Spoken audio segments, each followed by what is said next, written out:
دجال اور دجالی طاقتوں کے بارے میں جاننے سے پہلے حضرت امام مہدی علیہ السلام کے حوالے سے 3 باتیں سمجھنا بہت اہم ہے۔ حضرت مہدی علیہ السلام کون ہوں گے، ظہور کے بعد کیا کریں گے، کب ظاہر ہوں گے؟ ان کو اگر سمجھ لیا جائے تو اس موضوع سے متعلق بہت سی غلط فہمیاں ختم ہو جاتی ہیں۔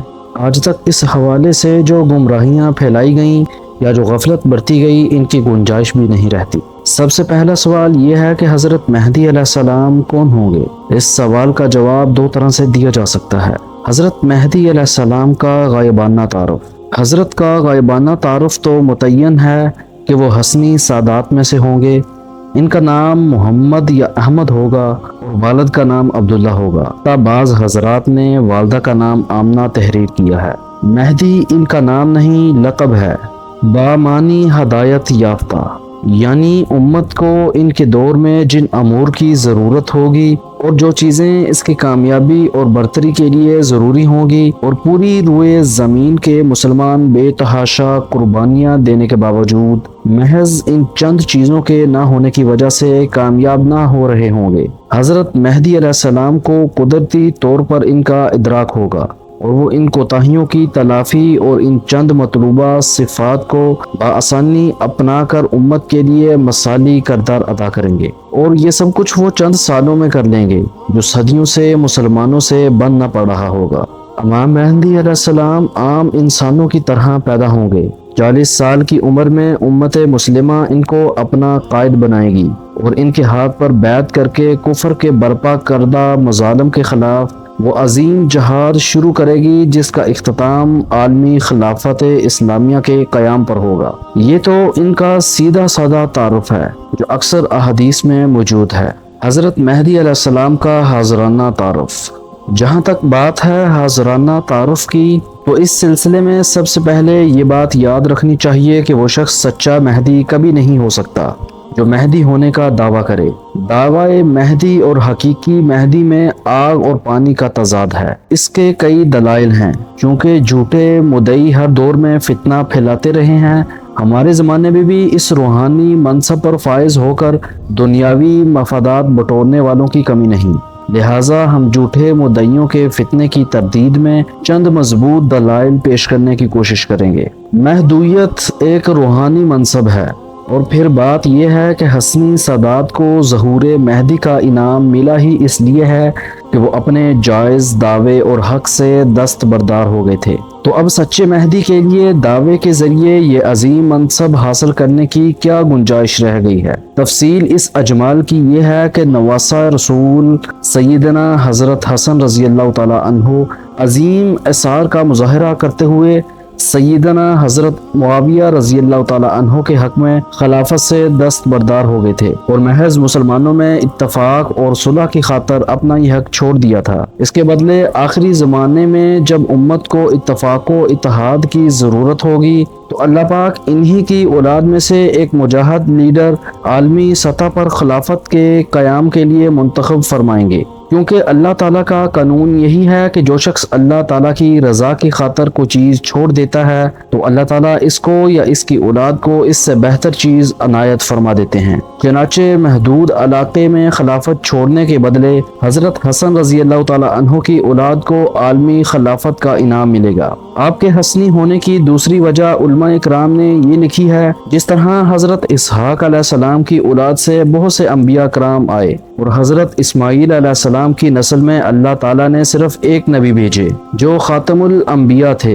اسی طرح حضرت حسین رضی اللہ تعالیٰ عنہ کی نسل سے بہت سے اولیاء کرام آئے، جبکہ حضرت حسن رضی اللہ تعالیٰ عنہ کی اولاد سے ایک ہی بہت بڑے ولی آئیں گے جو خاتم الاولیاء ہوں گے۔ مہدی کا از خود دعویٰ کرنے والے کے جھوٹا ہونے کی دوسری دلیل یہ ہے کہ حضرت مہدی علیہ السلام تو حدیث شریف کی بیان کردہ واضح علامت اور سچے اللہ والوں کی طریقے کے مطابق امامت، عہدہ اور منصب قبول کرنے سے جتنا ان سے بن پڑے گا گریز کریں گے۔ حتیٰ کہ وہ 7 علماء جو دنیا کے مختلف حصوں پاکستان، افغانستان، ترکی، شام، مراکش، ازبکستان اور سوڈان سے حضرت امام مہدی علیہ السلام کی تلاش میں آئے ہوں گے، اور ہر ایک کے ہاتھ پر 310 سے کچھ اوپر افراد نے بیعت کر رکھی ہوگی، اور یہ سب مل کر شدت سے اس شخص کو تلاش کر رہے ہوں گے جس کے ہاتھ پر بیعت سے امت میں اتحاد اور اتفاق ہوگا، مرکزی قیادت نصیب ہوگی، فتنوں کا خاتمہ ہوگا، یورپ کی صلیبوں اور امریکہ اور اسرائیل کے یہودیوں کی سازشیں دم توڑ دیں گی، اور حکومت الہیہ قائم ہوگی۔ یہ سب اہل علم اور صالح بھی ہوں گے، اور اپنی اپنی جماعت سے موت تک جہاد کی بیعت بھی لیے ہوئے ہوں گے۔ یہ ساتوں حضرات مل کر حضرت مہدی علیہ السلام کو حرمین میں تلاش کریں گے۔ جب حضرت مہدی علیہ السلام تک جا پہنچیں گے اور ان میں تمام علامتیں پائیں گے تو تصدیق کے لیے ان سے پوچھیں گے، آپ فلاں بن فلاں ہیں؟ حضرت مہدی علیہ السلام ان کو خوبصورتی سے ٹالتے ہوئے کہیں گے، میں تو ایک انصاری ہوں، یعنی اللہ کے دین کی مدد کرنے والا، اور یہ کہہ کر مکہ مکرمہ سے چھپ کر مدینہ منورہ چلے جائیں گے۔ یہ حضرات آپ کو تلاش کرتے کرتے مدینہ شریف پہنچ جائیں گے۔ حضرت مہدی علیہ السلام امامت کا عہدہ دیے جانے سے بچنے کے لیے ان سے چھپ کر پھر مکہ مکرمہ آ جائیں گے۔ یہ علماء کرام بےتاب ہوں گے کہ ہم نے دنیا بھر میں جہاد کیا، اصلاحی کوششیں کی، جان مال اور عزت آبرو کی بے حساب قربانیاں دی، منزل پھر بھی ہاتھ آ کے نہیں دے رہی، کفر کا زور ٹوٹ رہا ہے، نہ کفریات کا غلبہ ختم ہو رہا ہے، اور اس کی وجہ محض کسی جرری اور اہل قائد کا نہ ہونا ہے۔ امت کو جس قائد کی ضرورت ہے جس میں عقل اور سوجھ بوجھ بھی ہو، جرت اور شجاعت بھی، اور قدرت کی طرف سے ہدایت اور نصرت بھی، اس کے قریب پہنچ کر بھی ہم پھر محروم رہ گئے۔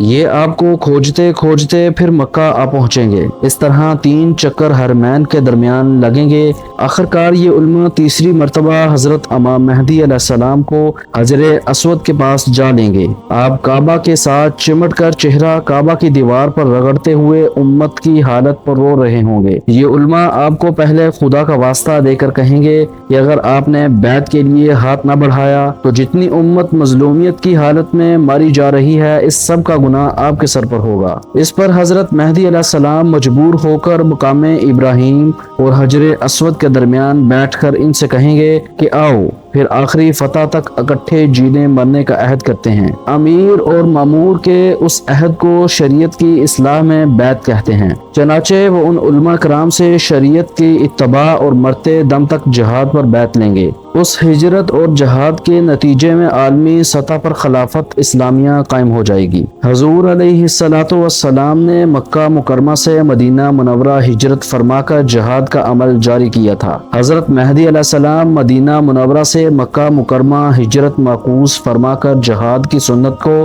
پھر سے زندہ فرمائیں گے، اور مسلمانوں کی امیدوں، تمناؤں اور خوابوں کو تعبیر مل جائے گی۔ ایک اور دلیل جو حب جاہ کے مریضوں کی طرف سے مہدی ہونے کا دعویٰ کرنے والوں کو جھوٹا ثابت کرتی ہے، یہ ہے کہ ظہور سے پہلے خود حضرت مہدی علیہ السلام اپنے مقام سے ناواقف ہوں گے، ان کی اپنی صلاحیتیں خود ان پر مخفی ہوں گی، اور وہ ایک عام آدمی کی زندگی گزار رہے ہوں گے۔ بھلا وہ کیسے مہدی ہونے کا دعویٰ کر سکیں گے؟ حضرت علی رضی اللہ تعالی عنہ سے ایک روایت منقول ہے کہ رسول اللہ صلی اللہ علیہ وسلم نے ارشاد فرمایا، مہدی ہم اہل بیت میں سے ہوں گے، اللہ تعالیٰ ایک ہی رات میں ان کو یہ صلاحیت عطا فرما دے گا۔ اس حدیث کی شرح میں شیخ عبد الغنی دہلوی رحمۃ اللہ علیہ فرماتے ہیں، یعنی اللہ تعالیٰ ایک ہی رات میں اچانک ان کو امارات اور خلافت کی یہ صلاحیت عطا فرما دے گا۔ چنانچہ ان دلائل سے یہ ثابت ہوا کہ مہدی ہونا جہادی اور عسکری قیادت کے ساتھ ساتھ ایک طرح سے روحانی منصب ہے۔ روحانیت کے مقام پر فائز لوگ منصب کا دعویٰ نہیں کیا کرتے، البتہ ان کی کارکردگی اور صلاحیت ایسی ہوتی ہے کہ لوگ عہدوں اور مناصب کو از خود ان پر صدقے واری کرتے ہیں۔ پھر مہدی کی مسند پھولوں کی سیج نہیں، کانٹوں بھرا تاج ہے۔ اس میں یوں نہیں ہوگا کہ مہدی موعود ہونے کا دعویٰ کر کے کوئی صاحب مسند نشین ہو جائیں، نذرانے وصول فرماتے رہیں اور امت کے مسائل حل کرنے اور اس کی کشتی کو منجدار سے نکالنے کے لیے قربانی دینے کی بجائے خود ایک نیا مسئلہ بن کر صدر نشین ہو جائیں۔ مہدی ہونے کا مطلب پوری دنیا کفر کی مخالفت، اس سے ٹکراؤ، جان پر کھیل کر مظلوم مسلمانوں کی امداد، آگ کے دریا سے گزر کر فتح کا حصول اور خون کا سمندر پار کر کے خلافت الہی کا قیام ہے۔ اب فرمائیے کہ اس میں دعویٰ کی گنجائش کتنی ہے اور عمل و کردار کی سچائی کتنی ضروری ہے۔ مرزا قادیانیوں کی طرح کے مردودوں اور گوہر شاہی قسم کے پاجیوں کا یہاں کیا گزر ہے؟ یہاں یہ بات خصوصیت سے ملحوظ رہے کہ حضرت مہدی علیہ السلام جس طرح کعبے کے پردوں سے چمٹ کر دیوار کعبہ پر منہ رگڑتے ہوئے امت کی بدحالی پر رو رہے ہوں گے، اسی طرح یہ 7 علماء بھی ان کی جستجو میں بے چین و بے تاب ہوں گے۔ ان کے ساتھ موجود 300 افراد بھی دنیا بھر سے ان کی تلاش میں حرمین پہنچ چکے ہوں گے اور اپنا سب کچھ امیر کے ایک اشارے پر لوٹانے کے لیے تڑپ رہے ہوں گے۔ امت مسلمہ کے لیے امیر اور مامور کی یہ تڑپ اور کڑہن وہ چیز ہے جس پر اللہ تعالیٰ امت کی خدمت کا کام لیتے، مشکل چیزوں کو آسان کرتے اور صحیح وقت پر صحیح چیز کی غیبی توفیق عطا فرماتے ہیں۔ بس جسے حضرت مہدی علیہ السلام کے متعلق معلومات کا شوق ہے، اس سے پہلے تو اپنی حالت سدھارنی چاہیے، حقوق اللہ اور حقوق العباد کی ادائیگی کا اہتمام کرنا چاہیے اور پھر اپنے بجائے اسلام کے لیے سوچنا چاہیے۔ امت مسلمہ کی بگڑی بنانے میں علماء، مشائخ اور مجاہدین کا ہاتھ بٹانا چاہیے۔ اپنے جان، مال اور وسائل میں مسلمانوں کے لیے وافر حصہ رکھنا چاہیے۔ ایسے ہی لوگ یا ان کی نسلیں اس مبارک لشکر میں شامل ہو سکتی ہیں محض اندازے، قیاسات، تخیلات اور عمل کے بغیر، حسب منشا نتائج کی امید یا قربانی کے بغیر نرے جذبات کسی کام کے نہیں۔